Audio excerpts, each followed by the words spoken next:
O Império Mongol, de 1206 a 1368, foi fundado por Genghis Khan, de 1206 a 1227, primeiro grande Khan ou governante universal dos povos mongóis. Genghis forjou o império unindo tribos nômades da estepe asiática e criando um exército devastadoramente eficaz com cavalaria rápida, leve e altamente coordenada. Eventualmente, o império dominou a Ásia desde o Mar Negro até a Península Coreana. Cavaleiros e arqueiros experientes, os mongóis se mostraram imparáveis na Ásia Central e além, derrotando exércitos no Irã, Rússia, Europa Oriental, China e muitos outros lugares. Cada um dos descendentes de Genghis governou uma parte do império, os quatro Khanatos, o mais poderoso dos quais foi a dinastia Mongol-Yuan na China, de 1271 a 1368, estabelecida por Kublai Khan, de 1260 a 1279. Por fim, os mongóis tornaram-se parte das sociedades sedentárias que haviam subjugado com tanta facilidade e muitos se converteram do xamanismo tradicional ao budismo tibetano ou islamismo. Este foi um sintoma geral dos mongóis não apenas perdendo parte de sua identidade cultural, mas também suas famosas proezas militares, já que os quatro Khanatos sucumbiram a disputas dinásticas prejudiciais e aos exércitos de seus rivais. Embora não sejam famosos por criar quaisquer maravilhas arquitetônicas duradouras ou instituições políticas, os mongóis fizeram uma contribuição significativa para a cultura mundial ao finalmente conectar os mundos oriental e ocidental por meio de rotas comerciais expandidas, embaixadas diplomáticas e o movimento de missionários e viajantes da Eurásia para o extremo leste. Os mongóis eram pastores nômades da estepe asiática que pastoreavam ovelhas, cabras, cavalos, camelôs e iaques. Essas tribos se moviam de acordo com as estações e viviam em acampamentos temporários de tendas circulares de feltro ou yurts e gers. O clima da Mongólia costuma ser rigoroso e, refletindo isso, as roupas eram quentes, duráveis e práticas. O feltro de lã de ovelha e peles de animais eram os materiais mais comuns para a confecção de roupas notavelmente semelhantes para homens e mulheres, botas sem salto, calças largas, um roupão mongo, sdeel, usado com um cinto de couro e um chapéu cônico com protetores de orelha, enquanto as roupas íntimas eram feitas de algodão ou seda. A dieta mongol era principalmente à base de laticínios, com queijo, iogurte, manteiga e coalhada de leite em pó, kurut, sendo básicos. Uma bebida levemente alcoólica, kumis, era feita com leite de égua, que muitas vezes era bebido em excesso. Sendo os rebanhos muito valiosos como fonte sustentável de leite, lã e até mesmo esterco como combustível, a carne era normalmente adquirida por meio da caça e frutas e vegetais silvestres eram colhidos por meio de forrageamento. Para se abastecer para o inverno e fornecer carne para festas especiais, como nas reuniões tribais irregulares, foram organizadas caçadas especiais. Nesses eventos, uma estratégia conhecida como nerge foi empregado onde os cavaleiros abrangiam uma enorme área de estepe e conduziam lentamente a caça, qualquer coisa, de marmotas a lobos, para uma área cada vez menor, onde poderiam ser mais facilmente mortos por arqueiros montados. As técnicas, organização e disciplina do nerge serviriam bem aos mongóis quando fossem para a guerra. A maioria dessas características da vida cotidiana medieval no mundo mongol ainda é continuada hoje pelos nômades das estepes em toda a Ásia. Embora a vida nômade geralmente visse os homens caçando e as mulheres cozinhando, a divisão do trabalho nem sempre foi tão clara e, muitas vezes, ambos os sexos podiam realizar as tarefas do outro, inclusive usar um arco e cavalgar. As mulheres cuidavam dos animais, montavam e empacotavam acampamentos, dirigiam as carroças da tribo, cuidavam das crianças, preparavam alimentos e recebiam convidados. As mulheres tinham mais direitos do que na maioria das outras culturas asiáticas contemporâneas e podiam possuir e herdar propriedades. Várias mulheres chegaram a governar como regentes nos períodos entre os reinados dos grandes cães. Outra área da vida mongol em que as mulheres estavam ativamente envolvidas era a religião. A religião dos mongóis não tinha textos sagrados ou cerimônias particulares, mas era uma mistura de animismo, culto aos ancestrais e xamanismo. Instâncias dos elementos de fogo, terra e água, locais geográficos impressionantes como montanhas e fenômenos naturais como tempestades foram considerados possuidores de espíritos. Os xamãs, que podiam ser homens e mulheres, eram capazes de, em estado de transe, se comunicar com esses espíritos e viajar em seu mundo, ajudando a encontrar almas perdidas e eventos futuros divinos. Outras religiões estiveram presentes entre os mongóis, notadamente o cristianismo nestoriano e, a partir do século XIV, o budismo tibetano. O lamaísmo tornou-se popular, talvez graças a seus elementos xamânicos. O Islã também foi amplamente adotado nos Khanatos ocidentais. Acima de tudo, porém, havia uma crença generalizada nas duas principais divindades e a deusa da terra ou mãe, conhecida como Etugen, que representava a fertilidade, e Tengri, Sgokmong Tengeri, o céu azul ou o céu eterno. Esta última divindade era vista como um deus protetor e, crucialmente, as elites tribais pensavam que ele havia dado ao povo mongol o direito divino de governar o mundo inteiro. Genghis Khan e seus sucessores colocariam essa ideia em prática devastadora ao conquistar quase todo o continente da Ásia e criar o maior império já visto até então na história. As tribos nômades mongóis eram então acostumadas a uma vida difícil, altamente móveis por natureza e treinadas desde a infância para andar a cavalo e atirar com arco. Essas qualidades os tornariam excelentes guerreiros capazes de suportar longas e complexas campanhas, cobrir vastas extensões de território em um curto espaço de tempo e sobreviver apenas com um mínimo absoluto de suprimentos. Até mesmo o papel das mulheres e suas tarefas de acampamento e transporte ajudaram o exército mongol, pois forneciam o apoio logístico vital para seus maridos guerreiros. Genghis Khan foi talvez o primeiro líder mongol a perceber que se as várias tribos e clãs pudessem ser unidos, os mongóis poderiam dominar o mundo. Gengis, nascido Temujin em 1162, superou uma infância difícil de abandono e pobreza e se estabeleceu como um comandante militar capaz de Togril, chefe da tribo Kerai. A vida e os tempos de Gengis são contados em A História Secreta dos Mongóis, uma crônica do século XIII que é nossa melhor fonte primária para o início do Império. Durante um período de cerca de 10 anos, de 1195 a 1205, Gengis tornou-se um líder por direito próprio e lentamente expandiu seu domínio por meio de uma mistura implacável de diplomacia, guerra e terror. Para muitos guerreiros, muitas vezes era o caso de se juntar ao jovem líder ou ser executado. Tribos como os tártaros, um nome que os ocidentais medievais aplicaram erroneamente aos próprios mongóis, Quereídes, Naimans e Merquides foram colocados na linha. Finalmente, em 1206, em uma grande reunião de todos os líderes tribais, Zunkurultai, Genghis Khan, também conhecido como Chingis Khan, foi formalmente reconhecido como o grande Khan ou governante universal dos mongóis. O Khan tentou unificar ainda mais seu reino insistindo que a única língua mongol até então falada fosse transformada em escrita usando a escrita dos turcos uigures e introduzindo um código de lei duradouro, o Yasa. A comunicação foi muito ajudada pelo estabelecimento do Yan, uma rede de postos de parada que os mensageiros poderiam usar para reabastecimento enquanto cavalgavam pelo estado. O império já havia começado para valer, mas estava prestes a ficar muito maior. Os líderes tribais mongóis tradicionalmente alcançaram e depois mantiveram sua posição de poder distribuindo espólios de guerra entre seus seguidores leais e Gengis não foi diferente. O exército mongol baseava-se em um núcleo de 10.000 homens, que era o guarda-costas pessoal do Khan, o Kizikten. Os membros dessa elite também ocupariam cargos administrativos importantes em todo o império. Tropas adicionais foram obtidas através do recrutamento das tribos mongóis e contingentes de aliados e territórios conquistados. A principal arma ofensiva era a cavalaria leve com seus cavaleiros especialistas em disparar o poderoso arco composto mongol. Os cavalos mongóis eram outro trunfo, tanto por sua robustez e resistência, mas também por seu grande número, permitindo aos cavaleiros até 16 montarias sobressalentes, o que significava que um exército poderia percorrer grandes distâncias com grande velocidade. O primeiro alvo de Gengis depois de se tornar grande Khan foi o estado de Jin, também conhecido como dinastia Jurchen-Jin, de 1115 a 1234, no norte da China. A velocidade da cavalaria mongol e as táticas de terror ao lidar com as cidades capturadas renderam dividendos, e o estado de Jin fraturado internamente foi forçado a recuar para o sul.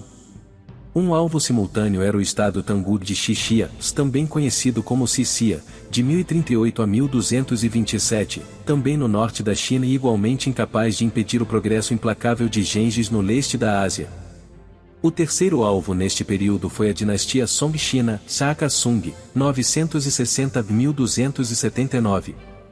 Mais rico e poderoso do que seus vizinhos, o Song provou ser mais resistente, apesar de Gengis ter saqueado muitas de suas cidades, mas sua hora chegaria.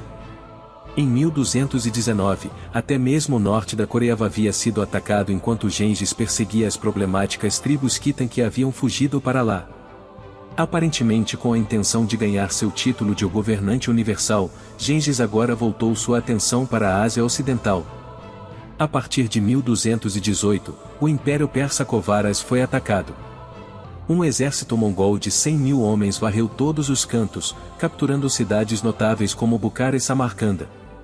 Em 1221, os mongóis invadiram o norte do Afeganistão. Em 1223 um exército russo foi derrotado em Kalkai. Em seguida, o Mar Cáspio foi totalmente cercado quando o exército voltou para casa.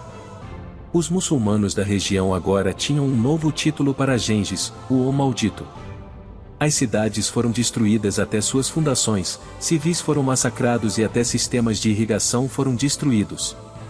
O mundo asiático virou de cabeça para baixo em menos de 2 décadas. Gengis Khan morreu em 18 de agosto de 1227 de uma doença desconhecida. Gengis havia decretado que seu império seria dividido entre seus 4 filhos Joshi, Chagatai, Chagadai, Tolui, Stului, Viogedei, Sogodei, cada um governando um kanato, e embora Joshi falecesse antes de seu pai em 1227. Ogedei tornou-se o novo grande Khan, CR de 1229 a 1241, portanto, governante de todos os mongóis. O Império Unificado duraria até 1260 d.C., quando os 4 kanatos se tornaram totalmente autônomos. Ogedei Khan consolidou ainda mais o aparato do Estado mongol ao nomear membros da Guarda Imperial e ministros como governadores regionais Darukashi, conduzindo um censo e impondo um sistema tributário adequado, sem oposição ao mero confisco de propriedade. Em 1235, uma capital foi selecionada, Karakorum, na Mongólia. A rede Yan foi expandida, os poços foram protegidos ao longo das rotas comerciais e os mercadores viajantes receberam proteção militar. Em termos de conquistas, Ogedei continuou de onde seu antecessor havia parado e, com a ajuda do talentoso general Subutai, também conhecido como Subietei, de 1176 a 1248, conhecido como um dos 4 cães Undukan, fez campanha contra o Jin em 1231. A capital de Indicaifen caiu em 1233, e a campanha de 1234 provocou o suicídio do imperador Jin, Aizong, CR de 1224 a 1234, e o colapso total e final do estado de Jin. A Coreia também foi repetidamente invadida neste período. A partir de 1235, Subutai coordenou a campanha na Ásia Central, capturando cidades como Tiflis e Tbilisi. De 1236 a 1242, um exército de 150.000 homens organizados em 5 divisões separadas marchou pelo Cazaquistão e Uzbequistão para atacar a Europa Oriental ao redor do rio Volga. As vitórias foram obtidas contra os búlgaros, russos, poloneses e húngaros em várias campanhas. Aparentemente vindo do nada, a cavalaria mongol ficou conhecida como os Cavaleiros do Diabo. Grandes cidades como Kiev, de 1240, Cracóvia, de 1241, Budapeste, de 1241, foram todas saqueadas e saqueadas. Parecia que apenas a morte de Ogedei em 1241 salvou a Europa de novas incursões, pois os líderes mongóis foram obrigados a retornar a Karakorum para eleger um novo Khan. Os próximos 2 cães seriam Gyuk Khan, de 1246 a 1248, e Mong Khan, CR de 1251 a 1259, com regentes governando no meio, mas seria Kublai, neto de Gengis, quem mostrou a maior ambição ao levar as conquistas mongóis a um nível totalmente novo.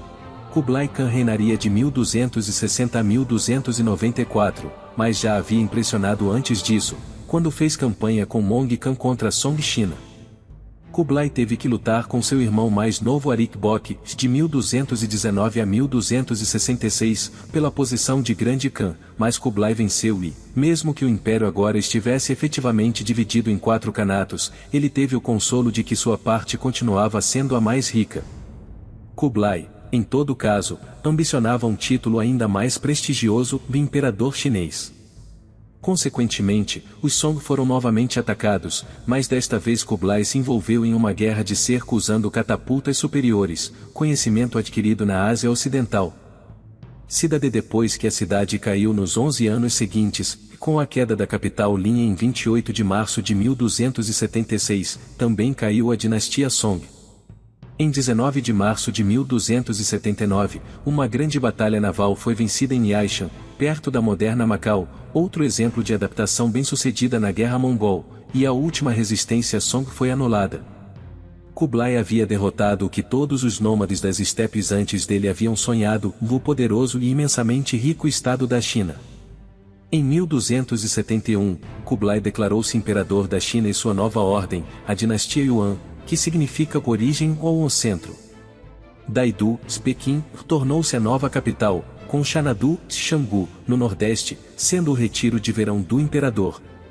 Mostrando-se um administrador tão capaz quanto conquistador, Kublai organizou seu enorme estado em 12 províncias e promoveu o comércio por meio de impostos benéficos para os comerciantes, encorajando o papel moeda e melhorando as redes rodoviárias e de canais para melhor transportar mercadorias.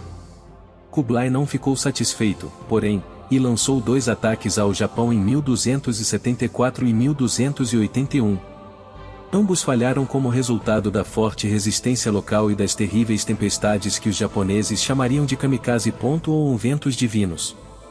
Implacável, Kublai lançou ataques no Sudeste Asiático com invasões do Vietnã de 1257, 1281 e 1286, Birmânia de 1277 e 1287, e Java de 1292, todos alcançando apenas resultados mistos. Parecia que o Império Mongol havia atingido seu apogeu e o século XIII agora veria apenas um declínio. Enquanto os grandes cães estavam preocupados com a parte oriental do Império Mongol, as partes central e ocidental seguiram seu próprio caminho. A Horda Dourada, centrada na estepe eurasiana ocidental, foi fundada por Batu Khan, falecido em 1255, neto de Gengis, por volta de 1227. Ela sobreviveria a todas as outras, encerrando-se oficialmente em 1480, mas a partir de meados do século XIV, os russos e lituanos estavam ressurgindo na área. O Ilkhanate, centrado na Pérsia, foi fundado por Ulegu, falecido em 1265, outro neto de Gengis por volta de 1260. Seria constantemente ameaçado por seu vizinho do Sudeste, o Sultanato Mameluco, de 1261 a 1517, e se desintegrou devido a disputas dinásticas em 1335. O Chagatai Khanate foi estabelecido por Chagatai, de 1183 a 1242, o segundo filho de Gengis, e permaneceria o estado mais verdadeiramente mongol onde as raízes nômades se mostraram difíceis de se livrar. Mais uma vez, as disputas dinásticas trouxeram seu colapso em 1363. Todos os 3 canatos ocidentais lutavam constantemente entre si em disputas de fronteira. Cada um deles acabaria adotando o Islã como sua religião oficial, outro pomo de discórdia entre as elites. Os territórios do Ilkhanate e Chagatai Khanate foram eventualmente tomados por Timur Tamerlane, fundador do Império Timuride, de 1370 a 1507. Até a China Yuan sucumbiu às conhecidas guerras civis de grupos rivais, com uma economia fraca e assolada por fomes e rebeliões localizadas, a dinastia Ming conseguiu dominar a China em 1368. No final, os mongóis tornaram-se uma parte das sociedades sedentárias que eles conquistaram com tanta facilidade que os tornou tão suscetíveis quanto qualquer outro estado a uma aquisição por aqueles dispostos a abraçar novas ideias e tecnologias. O Império Mongol, o maior império terrestre contíguo até então, estendia-se por 1/5 do globo e seus soldados eram obrigados a lutar contra cavaleiros teutonicos em uma ponta enquanto na outra enfrentavam guerreiros samurais, nenhum dos quais o inimigo tinha noção da existência do outro. Até então, os chineses e os europeus viam as terras uns dos outros como um lugar semi-mítico de monstros. Como embaixadores, missionários, comerciantes e viajantes como Marco Polo, de 1254 a 1324, foram encorajados a cruzar livremente a Ásia, assim o contato aumentou e as ideias e religiões foram difundidas. A pólvora, o papel, a impressão e a bússola tornaram-se familiares na Europa. Os mongóis também espalharam ideias na culinária, como fazer de seu caldo shulen, um prato popular em toda a Ásia até hoje. Houve, infelizmente, consequências menos vantajosas, como a peste negra, de 1347 a 1352, primeiro transferida de um bolsão da remota China para o Mar Negro e de lá para Veneza e o resto da Europa. Na Mongólia, porém, o império é lembrado com carinho como uma era de ouro e Genghis Khan, o iniciador de tudo, continua a ser homenageado com cerimônias regulares na capital mongol de Ulaanbaatar.